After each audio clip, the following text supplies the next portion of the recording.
In the book of Matthew, chapter 23, verses 27 and 28 states, "Woe unto you, for you appear beautiful on the outside, but within you are hollow." There are stories we tell children that were never meant for children. Stories that hide the deepest truths about perception, about fear, about consciousness, about the fragile mask we build to feel safe in a world that praises appearances more than authenticity. And one of those stories is the emperor's new clothes.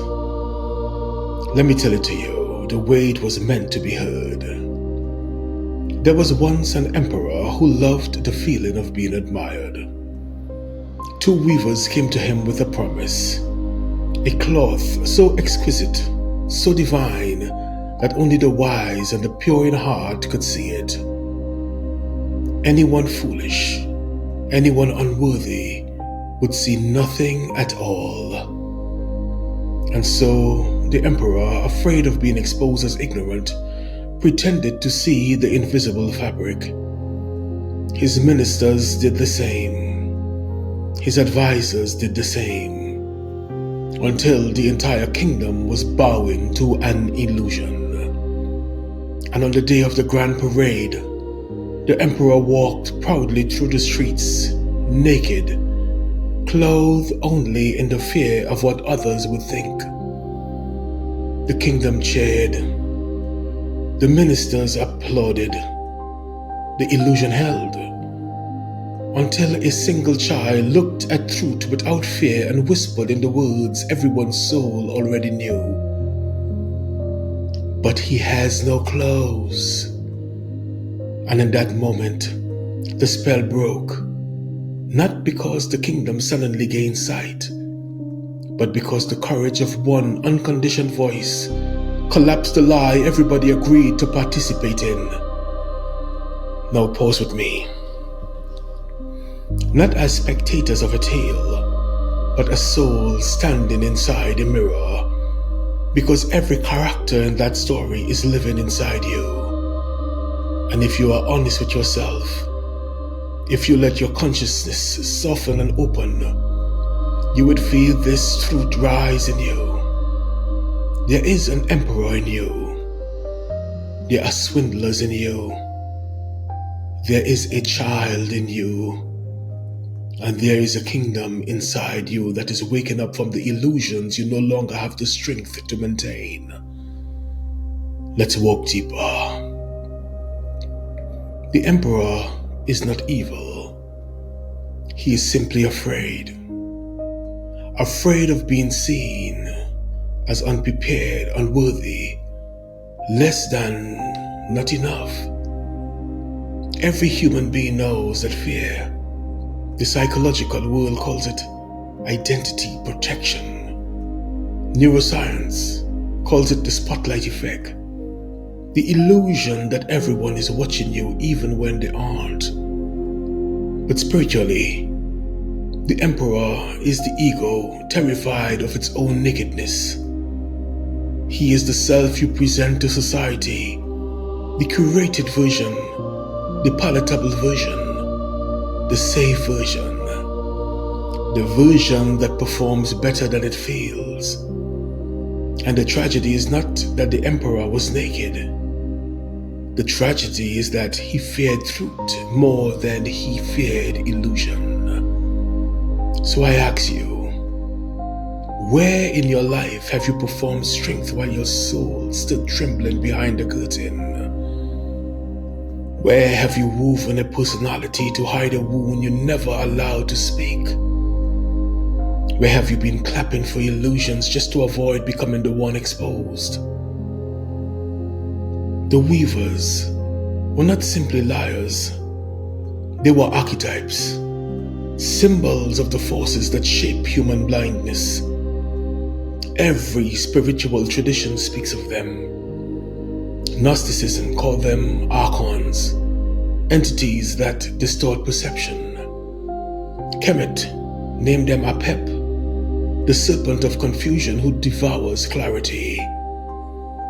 Hinduism calls them Maya, the veil that coats reality with illusion.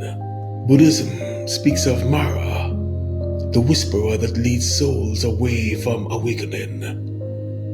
Kabbalah calls them Qlipoth, hollow shells that mimic light but hold no truth.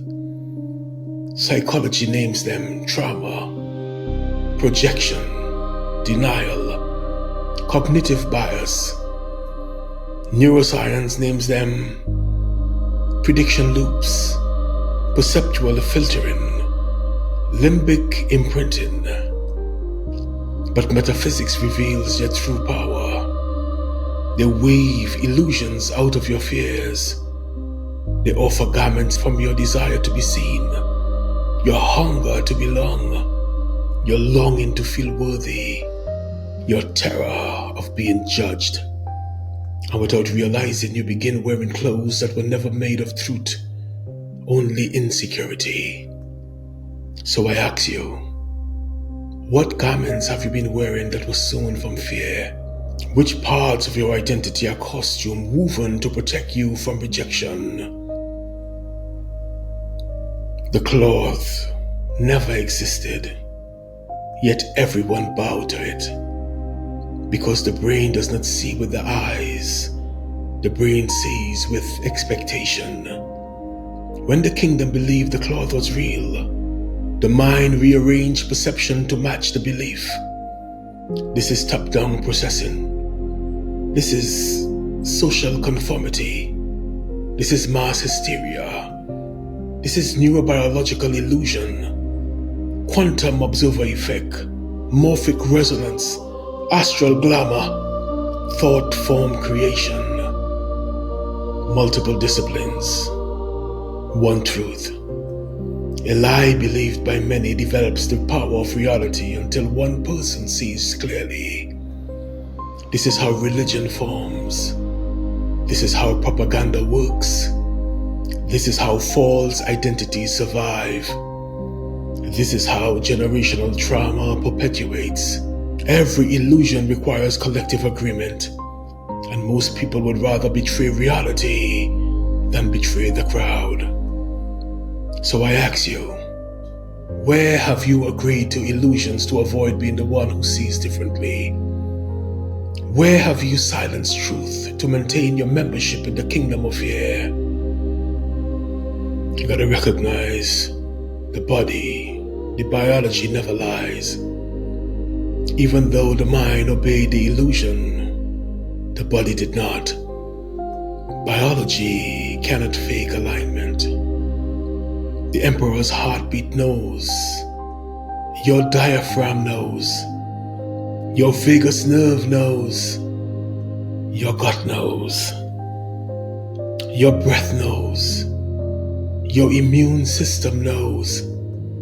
Every time you live in a lie, your body pays the price. Your physiology was built for truth.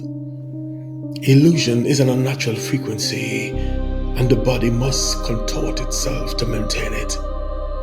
So I ask you gently, what truth has your body been whispering that your mind has refused to hear? The entire kingdom bowed, but a child raised your eyes and spoke the truth. This child is not immaturity. This child is consciousness before programming. This is the self you were before survival began sculpting your identity. This is the child Horus in Egypt. This is Krishna in Hinduism. This is Christ in Christianity. It is the Atman. It is Buddha Natya. It is your original awareness, the part of you untouched by shame. The child is the divine spark that cannot participate in illusion even when the whole kingdom insists. And I ask you, when did you stop listening to the part of you that speaks truth without trembling? When the child speaks, the kingdom awakens. Not because the truth was new, but because the truth was finally given permission to surface. One clear voice undoes 1,000 lies. One honest moment can collapse years of self-deception. One courageous alignment can free an entire lineage. Awakening does not begin when you see the truth. Awakening begins when you stop pretending. And many of you listening, you are in the season where pretending has become too heavy for your soul to carry. Your illusions are cracking. Your masks are slipping. Your consciousness is shifting. Your inner kingdom is awakening. And that is not the collapse of your life. It is the collapse of your illusions. Here are 5 directives to help you come in alignment with your truth and to discard the illusion. 1. Tell yourself the truth first. Before you confront others, before you break patterns, before you challenge systems, you must stop lying to yourself. Truth spoken inwardly shifts the entire architecture of your being. It becomes impossible to return to the old garment. 2. Rediscover the voice you had before fear. Truth will not always speak loudly. Often it speaks as a whisper you dismiss as childish, naive, unrealistic. But that voice is the original blueprint of who you are. Sit with it.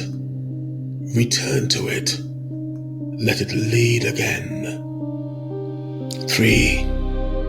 Withdraw your consent from every illusion you have outgrown. Illusion cannot survive when you stop giving them your energy. Stop agreeing. Stop performing. Stop participating. Stop feeding the identity that no longer fits your becoming. This is how you dissolve a spell. 4. Stand in your knowing even if you stand alone. The kingdom may not awaken with you, but truth does not require a crowd. Only a spine. Only a soul willing to carry its own light even when the room goes silent. Standing alone in truth is the beginning of spiritual authority. 5. Choose reality over reputation. Your reputation is the garment. Your reality is the skin beneath it. One can be stripped away. The other is eternal. The soul grows only when it stops defending the version of you the world prefers. The emperor's story was never about a foolish king. It was about a soul standing at the threshold between illusion and awakening. Just like you. The moment you choose truth, your kingdom shifts, your biology shifts, your perception shifts, your entire life reorganizes around the frequency of who you truly are. This is not a tale. This is an initiation. This is a sacred curriculum. Lesson complete. Now remember who you are.